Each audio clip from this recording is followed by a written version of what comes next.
ஹங்கேரியை பார்த்து போலாந்து ஒரு வார்த்தை கேட்டுட்டாங்க. ஏன்பா, நீ பண்றதெல்லாம் உனக்கே சரியா இருக்கா?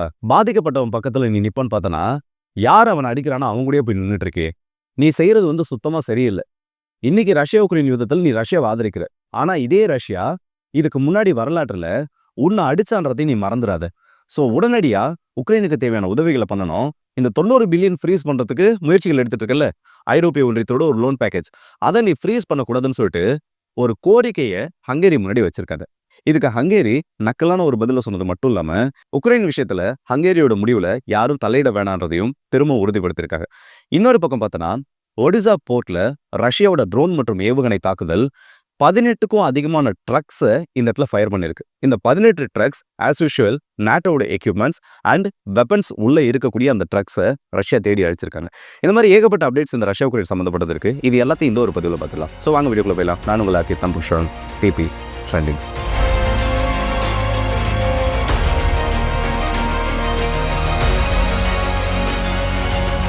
முதல் விஷயமா நம்ம பார்க்க போறது ஜெலன்ஸ்கி அவர்கள் தான். போன வீடியோல நம்ம பேசிருப்போம், இந்த மாதிரி நாட்டோ டெப்ளாய்மெண்ட் உள்ள இருந்தே ஆகணும், அப்படி இருந்தா மட்டும்தான் இந்த ஒரு யுத்த நிறுத்தத்துக்கு நான் ஓகே சொல்லுவேன்ற மாதிரி ஒரு ஸ்டேட்மெண்ட்டை வெளியிட்டு இருந்தார்.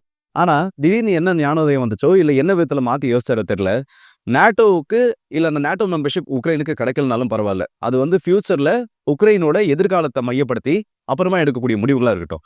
ஆனா ரஷ்யா கிட்ட எனக்கு அமைதி வேணும், இல்ல ரஷ்யா கிட்ட இந்த அமைதி ஒப்பந்தமானது கையெழுத்திடப்படணும்னா இந்த 20 பாயிண்ட்ஸ்ல உக்ரைனுக்கு ரொம்ப முக்கியமான தேவையா இருக்கக்கூடிய டெரிட்டரிய ரஷ்யாவுக்கு கொடுக்கறது. இதை மட்டும் அக்செப்ட் பண்ற மாதிரி அமெரிக்கா பல மாற்றங்களை இந்த இடத்துல கொண்டு வரணும்.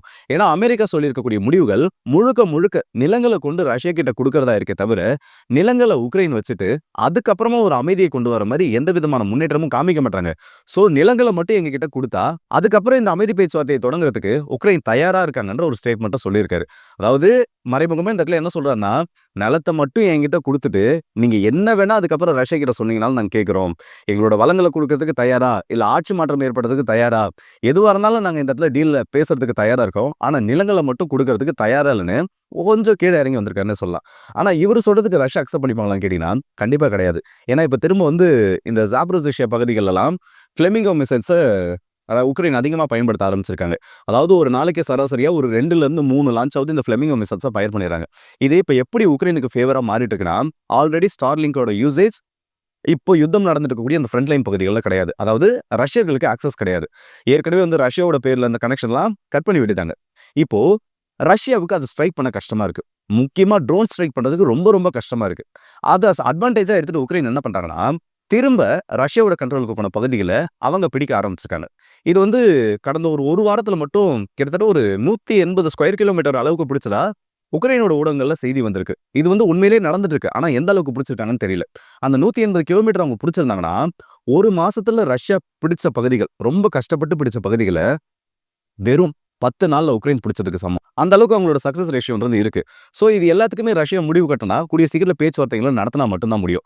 இவர் ஒரு பக்கம் பேசிட்டு இருக்க, போரிஸ் ஜான்சன் அவர்கள் யாரு, இந்த ரஷ்யா உக்ரைன் யுத்தம் இத்தனை வருஷத்தை தாண்டி 5ஆவதா ஒரு வருஷத்துக்குள்ள போதுன்னா அதுக்கு முக்கியமான காரணமா இருக்கக்கூடிய தர்மகர்த்தா என்ன சொல்லியிருக்காருன்னா, நம்ம நான் காம்பேட் ட்ரூப்ஸை கண்டிப்பா உக்ரைனுக்குள்ள அனுப்பி ஆகணும். இதை பத்தி பேசிதான் ஏன் இவ்வளவு பெரிய பிரச்சனை நடந்துட்டு இருக்கு. நேத்து ஜெலன்ஸ்கி பேசுனதுக்கே ஏகப்பட்ட எதிர்ப்பு ரஷ்யா கிட்ட இருந்து நாட்டோ டெப்ளாய்மெண்ட்ன்றது உள்ள வந்ததுன்னா 3வது உலக போர் அதை ட்ரிகர் பண்ணும். 3வது உலக போர் வரதுக்கு அது ஒரு காரணமா மாறிடும். அந்த அளவுக்கு ரொம்ப சென்சிட்டிவான விஷயம். அப்படி இருக்கப்போ பொலிட்டிக்ஸ்ல இருந்து வெளியில போனதுக்கு அப்புறமா லைம் லைட்ல வச்சது என்னெல்லாம் பேசணுமோ எல்லாத்தையும் மனுஷன் பேசிட்டு இருக்காப்ல. நான் காம்பேட் சோல்ஜர்ஸை உள்ள அனுப்புறது கூட ஓகே தான். ஆனா அவங்களை எதுக்காக யூஸ் பண்ணணுன்றதை உக்ரைன் முடிவு பண்ணிக்கணுமா. அப்போ உக்ரைனுக்கு போறது வரைக்கும் தான் அவங்க யூகேவோட சோல்ஜர்ஸ். உக்ரைனுக்குள்ள போனதுக்கு அப்புறம் அவங்க உக்ரைனோட சோல்ஜர்ஸ். அவங்க எதுக்காக யூஸ் பண்ணணும், இல்ல எதுக்கு இந்த இடத்துல பயன்படுத்தணுன்றத உக்ரைன் முடிவு பண்ணிக்கிட்டோம். இதே கதை போன தடவை நடந்தது. அதாவது என்ன, ஃபாரின் மர்சனரிஸ் உக்ரைனுக்காக சண்டை போடுறவங்கள நாங்க உக்ரைனோட சோல்ஜர்ஸா இல்ல அவங்களா தான் நாங்க பார்ப்போம். அவங்களுக்கு எதிரான ஆக்ஷன்ஸ் எடுக்கிறப்போ மற்ற நாடுகள் அதுக்கு பெருசா எதுவும் ரியாக்ட் பண்ணக்கூடாதுன்னு ரஷ்யா ஒரு வார்னிங் கொடுத்திருந்தாங்க. அப்பெல்லாம் இவங்க அமைதியா இருந்தாங்க. 2 பிரிட்டனை சார்ந்த பிரிட்டன் நேஷனல்ஸ் என்ன பண்ணாங்கன்னா ரஷ்யா கிட்ட மாட்டிக்கிட்டாங்க, இறந்துட்டாங்க. இவங்க இறந்ததுக்கு எப்படியாவது அவங்களை வெளியில கொண்டு வந்தோம். இந்த மாதிரி யூகே அதாவது பிரிட்டனை சார்ந்த நபர்களை ரஷ்யா கொண்டுட்டாங்கன்னு ஒரு பெரிய ப்ரொபகண்டாவே இந்த நாடு பண்ணுச்சு. அதாவது அடி வாங்குறதுக்கு முன்னாடி வரைக்கும் ஒரு மாதிரி, அடிச்சதுக்கு அப்புறம் அப்படியே அப்ரூவரா மாறுறதுன்னு சொல்லிட்டு பண்ற வேலையெல்லாம் இவங்க பண்ணிட்டு இருக்காங்க. இப்ப இவர் பேச்ச கேட்டு அங்க எதுவும் மாற போறது கிடையாது. ஆனா இந்த மனுஷன் பவர்ல இருந்திருந்தாருன்னா இப்ப என்ன நடக்கும்ன்றதுக்கு இது ஒரு சின்ன ஒரு எக்ஸாம்பிள். சீரியஸா சொல்றேன். 2022ல இவர் இல்லைன்னா அந்த யுத்தமானது இன்னத்துக்கு வந்திருக்காது. நாளைக்கா? ஆமா. அதோட பார்த்தோன்னா 4 வருஷம் முடிஞ்சு 5வது வருஷத்துக்குள்ள இது என்டர் ஆக போகுது. இந்த 4 1/2 வருஷத்துல இந்த 2 நாடும் நாசமா போனதுக்கு முக்கியமான காரணம் இவரு பார்த்த வேல தான். அதாவது அதுக்கு முன்னாடி தான் காலனி ஆதிக்கத்துல ஒவ்வொரு நாடா அழிச்சுட்டாங்கன்னு பார்த்தோன்னா, இதுக்கப்புறம் இவங்க திருந்தல. எப்படி இன்டைரக்ட்டா ஒவ்வொரு நாடையும் காலி பண்றது வேலைய தெளிவா பிரிட்டனோட பொலிட்டிஷியன்ஸ் இந்த இடத்துல பார்த்துட்டு இருக்காங்க. இப்ப அடுத்தது ரஷ்யாவுல நடந்திருக்கக்கூடிய ஒரு மேஜரான ஒரு இன்சிடென்ட் என்னன்னா, ஆல்ரெடி உட்மாட் பகுதியில ரொம்ப முக்கியமான ஒரு மிலிட்டரி ஃபெசிலிட்டிய ஃப்ளெமிங்கோ மிசைல்ஸ பயன்படுத்தி உக்ரைன் அடிச்சிருக்காங்கன்னு சொன்னோம். ஆனா அதோட விளைவுகள் என்னன்னு தெரியல. இல்ல அந்த எந்த அளவுக்கு அந்த இடத்துல டேமேஜ் உருவாயிருக்குன்றது தெரியலன்னு. அது கன்ஃபார்ம் ஆயிருச்சு. என்னன்னா, ரஷ்யாவோட பாலிஸ்டிக் ஏவுகணைகளுக்கு வெடிபொருட்கள தயாரிக்கக்கூடிய ஒரு முக்கியமான கெமிக்கல் மேனுஃபேக்சர் பண்ணக்கூடிய ஒரு பிளான்ட் அது.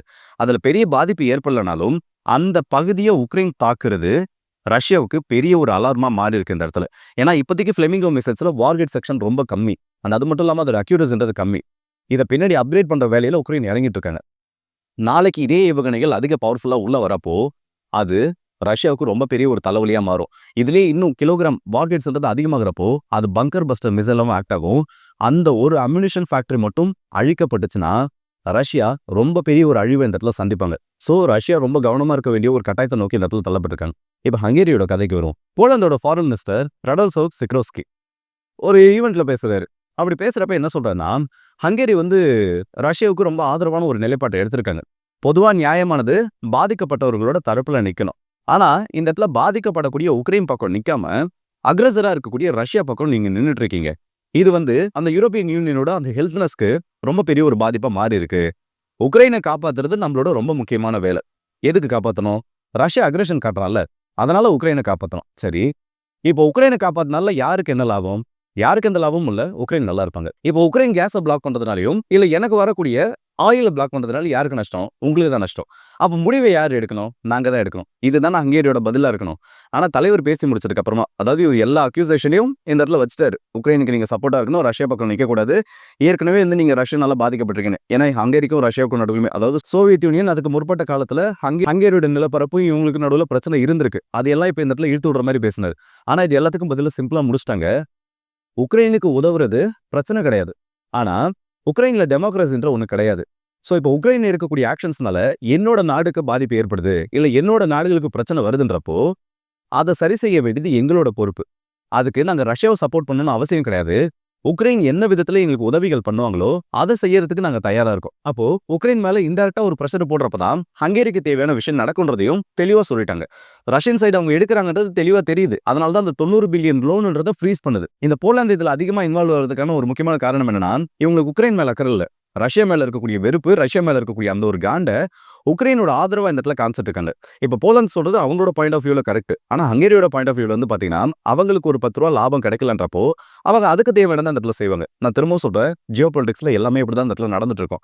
இதுல இன்னும் மெயினான ஒரு விஷயம் என்னன்னா, இதே போலாந்து உக்ரைன்ல இருந்து வரக்கூடிய தானிய பொருட்கள்னால போலாந்தோட விவசாயிகளுக்கு பிரச்சனை வந்தப்போ, அவங்களுக்குள்ள இருந்த அந்த எமர்ஜென்சி அக்ரீமெண்ட்டையும் மீறி உக்ரைனோட தானியங்கள கொள்முதல் பண்றத நிறுத்துனாங்க. அப்ப அந்த இடத்துல ஒரு கேள்வியானது வந்திருக்கணும்ல. நீங்க உக்ரைனுக்கு உதவி பண்ணணும். அப்ப இவங்க நாட்டுக்கு ஒரு பிரச்சனை, மத்த நாடுகளுக்கு அது வேற பிரச்சனை. இவங்கள ஹங்கேரியிலயாவது பரவால்ல. சின்ன சின்ன போராட்டம் அதோட முடிஞ்சிருச்சு. இந்த கேஸ் வராதப்போ உக்ரைனுக்கு எதிரா சின்ன சின்ன போராட்டமா. போலாந்தோட ஃபார்மர்ஸ்லாம் ட்ரக்க எடுத்துட்டு உக்ரைன் பார்டருக்கே வந்துட்டாங்க. அந்த தானியங்கள் எல்லாம் இங்க டம்ப் பண்றதுக்கு. அந்த அளவுக்கு ரொம்ப அக்ரெசிவான ஒரு மைண்ட் செட்டுக்கு போனாங்க. அங்க இருக்கக்கூடிய பொலிடிக்ஸ் ஒரு விஷயத்த சப்போர்ட் பண்ணுன்றதுக்காக, அங்க இருக்கக்கூடிய மக்களும் அதே விஷயத்த பண்ணணும்னு நினைக்கக்கூடாது. ஏன்னா ஒவ்வொரு நாட்டிலும் அந்த நாட்டோட அரசியல ஃபாலோ பண்ணக்கூடிய நபர்களும் இருப்பாங்க. இல்ல அதையும் தாண்டி அவங்களோட வாழ்வாதாரத்துக்காக சில விஷயங்கள ஃபாலோ பண்ணக்கூடிய நபர்களும் இருக்காங்க. இப்போ லாஸ்ட்டா ஒடிசால நடந்த தாக்குதல பார்த்தோன்னா, 36 ட்ரோன்கள், அதே நேரத்துல 3 பாலிஸ்டிக் ஏவுகணைகள் இந்த ஒடிசா பகுதியை நேத்து தாக்கியிருக்கு. இதுல 18க்கும் அதிகமான கண்டெய்னர்கள் ட்ரக்ஸ்ல லோட் பண்ணப்பட்டதுக்கு அப்புறமா அழிக்கப்பட்டிருக்கு. இன்னும் சில கண்டெய்னர்கள் அந்த ட்ரக் பேக்கு வரதுக்கு முன்னாடியே அழிக்கப்பட்டதாகவும் செய்திகள் நடந்திருக்கு. ஒவ்வொரு தடவையும் இந்த ஸ்ட்ரைக் ஒடிசா போரின் மீது நடக்கிறப்போ வெப்பன் ஷிப்மெண்ட்டை ரஷ்யா கரெக்டா கெஸ் பண்றாங்க. இப்போ உக்ரைன் என்ன பண்ண ஆரம்பிச்சிட்டாங்கன்னா, விவசாயிகளுக்கு தேவையான அந்த உரப்பொருட்களை கொண்டு வரேன்னு சொல்லக்கூடிய பேர்ல மறைச்சு இந்த வெப்பன்ஸ் அதோட கொண்டு வராங்க. ஆனா ரஷ்யாவோட இன்டெலிஜென்ஸ் இதை எப்படியோ ஸ்மெல் பண்ணிடுறாங்க. இந்த போர்ட்ல இருந்து அவங்க இறங்குனதுக்கு அப்புறமா அந்த ட்ரக்ஸ ரீலோட் பண்ணி அவங்க ஃப்ரண்ட் லைன் இல்ல அவங்க குடோனுக்கு அனுப்பக்கூடிய டைம்ல அத ஸ்ட்ரைக் பண்றாங்க. இப்ப இந்த ட்ரக்ஸ்ல லோட் பண்ணதுக்கு அப்புறமா இந்த ஸ்ட்ரைக் நடந்திருக்கப்பவே தெரியுது. மேபி இதுல இருந்து பாதி ட்ரக்ஸ் எஸ்கேப் ஆயிருக்கலாம். இல்ல லாஸ்ட் டைம்ல அந்த இன்டெலிஜென்ஸ் இன்புட் ஆனது ரஷ்யாவுக்கு போறப்போ அத பேஸா வச்சு இந்த இடத்துல இந்த ஸ்ட்ரைக்கை ரஷ்யா பண்ணிருக்கலாம். ஆனா இதையும் உக்ரைன் எப்படி இந்த இடத்துல போர்ட்ரே பண்ணாங்கன்னா, தானியங்கள் வந்த ட்ரக்ஸ இல்ல உக்ரைனுக்கு விவசாய பொருட்கள் வந்த ட்ரக்ஸ ரஷ்யா அடிச்சிட்டாங்கன்னு சொல்லிட்டு. நான் திரும்பவும் சொல்றேன். தானியங்களோ இல்ல விவசாய பொருட்கள்ல எண்ணெயை தவிர்த்து மீதம் இருக்கக்கூடிய பொருட்களோ ரொம்ப செகண்டரி எக்ஸ்ப்ளோஷனை காஸ் பண்ணாது. ஆனா வீடியோஸை பார்க்குறப்பவே நார்மலா அந்த வீடியோ பார்த்தாலே தெரியும், உள்ள எரிஞ்சிட்டு இருக்கிறது விவசாய பொருட்கள்.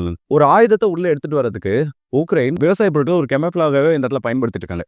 ஆனா ரஷ்யா அதை ஸ்ட்ரைக் பண்றப்போ அப்ரூவரா மாறி அப்படியே கம்ப்ளீட்டா அந்த இடத்துல விக்டிமா மாறி அந்த ரோலை அவங்க ப்ளே பண்ணிட்டு இருக்காங்க. ஸோ இந்த வீடியோ பத்தி உங்களோட கருத்துக்களை கமெண்ட் செக்ஷன்ல சொல்லுங்க. ஹங்கேரி விசஸ் போலாந்துன்றது உக்ரைன் பிரச்சனை ரொம்ப தீவிரமா மாறிட்டு இருக்கு. இதை பத்தின உங்களோட கருத்துக்களையும், அதை விட முக்கியமா இந்த யூகேவோட பொலிட்டிக்ஸ் இல்லை யூகேவோட பொலிட்டிஷியன்ஸ் உலகத்துல யாரையுமே நிம்மதியா இருக்க விட மாட்டாங்க. இதை பத்தின உங்களோட கருத்து மறக்காம கமெண்ட் செக்ஷன்ல சொல்லுங்க. ஸோ அடுத்த வீடியோஸ் நிற்போம். அது உங்கள் எல்லாருக்கும்